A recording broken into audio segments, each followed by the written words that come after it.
So we're joined by Steve Backley, used to be a spear chucker of some repute, probably best known for his appearances on Dancing with Ice. No, he did okay as a javelin thrower, 4 European gold medals, Olympic medals, World Championships medals, world records, Commonwealth golds, the lot. But it's all gone, my friend. You're an old git like the rest of us now. But you're still busy. So tell us what you're up to, first of all, and particularly with old teammates of yours who also did pretty well. Yeah, Roger Black. I mean, Roger and I hooked up a couple of years ago. I retired in 2004. Great career, you know, enjoyed it all. And, thank you for that introduction. The older I get, the better I was, and all that. But retired with a very much a blank page of what now? Fairly young still, in my 30s when I retired, and thinking, you know, a new career and what next. And I've always been fascinated by the whole sort of performance space, and you know, very much into the psych and behavioural stuff. And wrote a book actually 15 years ago, The Winning Mind, and I've always had a fascination about performance and everything that sits under it. So that was clearly going to be a big part of the future.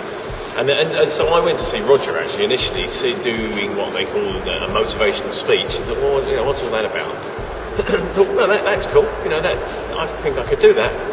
So I started out in my own career as a motivational speaker and got busy. That's great, and but kind of a little bit of a frustration. And I called Roger up one day and said, you know, could we hook up and have a chat? And the frustration was, you know, it's all very well doing a motivational speech, but you tend to, you know, have a 45 minutes to tell your tale and whatever else, and you walk away. And really, the whole project now around what Roger and I do is follow that up with substance, and the substance is in the form of workshops, seminars, products, books, everything, you know, that we can do to ensure sustained performance. Because there's one thing, you know, we're doing the rah-rah, but to sustain it's a different thing. So yeah, we got together a few years ago, very inventively called our business Backley Black. It took us ages to think of that. Big argument there. I mean, was Roger pushing for Black Backley? It didn't quite work, did it? It's not quite got the same ring. So Backley Black seemed to work. We're happy. Stephen Rog? Stephen Rog could have been. But you know, we have this real passion for performance. We love the space, and we spend our days now talking around, you know, anecdotes from the old days, but have a team of business coaches who are able to do the translating, and that's the key bit. It's all very well telling a story around accountability or leadership or team, whatever the aspect is, but it's the ability to translate it and you know, transfer that ownership into a team of senior execs or whoever that might be. Well, it's a good year to be doing this, and it's a good year in general.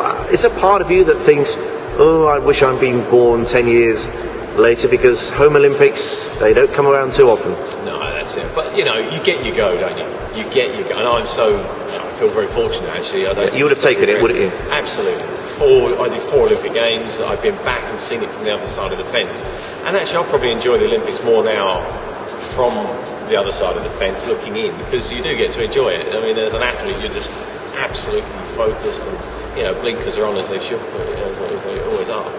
But yeah, I love working with the media, commentating, you know, looking. Yeah, you commentate for Radio 5 Live, don't you? Which is, we'll be hearing your dulcet tones over the airwaves during the Olympics, and indeed before. Yeah, and I love that. I mean, it's a great medium. I love the radio. Just that freedom to talk and explore and you know, chat about the likes of Mo Farah, Jess Ennis, Di Green, you know, the champions, the world champions that we have that are bidding to convert that to Olympic champions. In your heyday, you were part of a very successful team, weren't you? I mean, it wasn't just you. It was Colin Jackson, it was Linford Christie, it was Sally Gunnell, it was Roger Black. You know, all the 100, 200, 400 metre boys.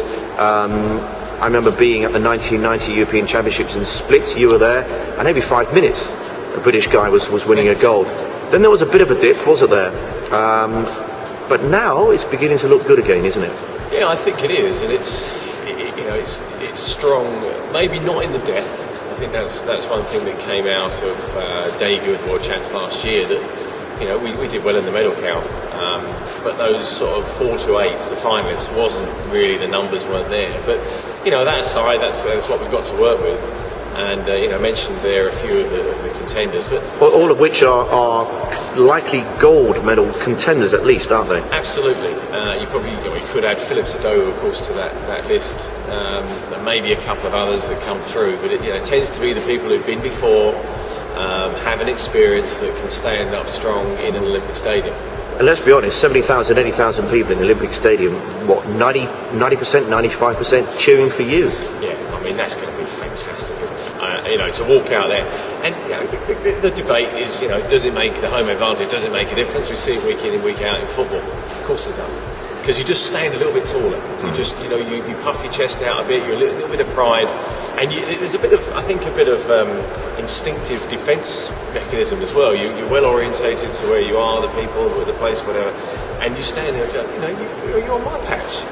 Come on, bring it on. And I had the wonderful experience of that in the Manchester Commonwealth Games, which was obviously, of course, 10 years ago now.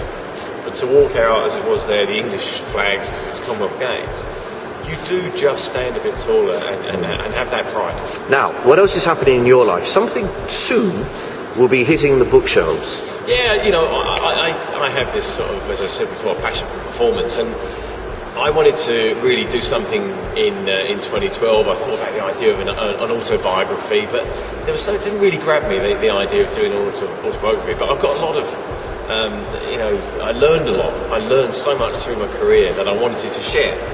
So I wanted to do it as something maybe a little bit more quirky. So I came up with the idea of writing a novel, a fictional novel, but the content very much driven around everything I learned. It was driven from... It's kind of factional. Yes, yeah. And you can use that. Yeah, thank you. And that's it, really. It was to put all those lessons that I learned from others. Because the thing about me, that I was never physically as good as a lot of the athletes around. But I watched other people, and I kind of learned from the Olympians that were successful as I was coming into the pulse, people like Sebastian Coe, Daley Thompson. I watched these people, and mentality, the way they behave is everything. People have this misconception, I believe, that the Olympics is, kids get out to his 40s, it's faster, higher, stronger, it's the most talented, physically talented that win, and it's not the case. Well, they're all unbelievably physically talented, aren't they? So there has to be something else that makes the difference. Exactly that. Talent is the ticket to the party. That's you get that, and everyone's got one of those. It's what you do with it, and that really is where the book begins in this fictional tale of 4 athletes who meet a guy called Coach, and they go on this performance journey through the 12 chapters of the book. Coach offloads his words of wisdom, and the story is about their journey. What's it called? It's called The Champion in All of Us. It's slightly quirky. The names of the characters kind of gives you an insight. They're called Could've, Would've, Should've, and Did. Okay. So it gives you maybe a little bit of the flavour of the style of the book. Fantastic. Well, that's out on March 6th. Okay. And hopefully it inspires and helps people on their performance journey, whatever that may be. I mean, it's not just for sport either. Sure. Well, you know what? As most retired athletes I know struggle to find something to replace the performance. Sounds as if you're doing pretty well in that. Yeah, I like keeping busy. So long may that continue.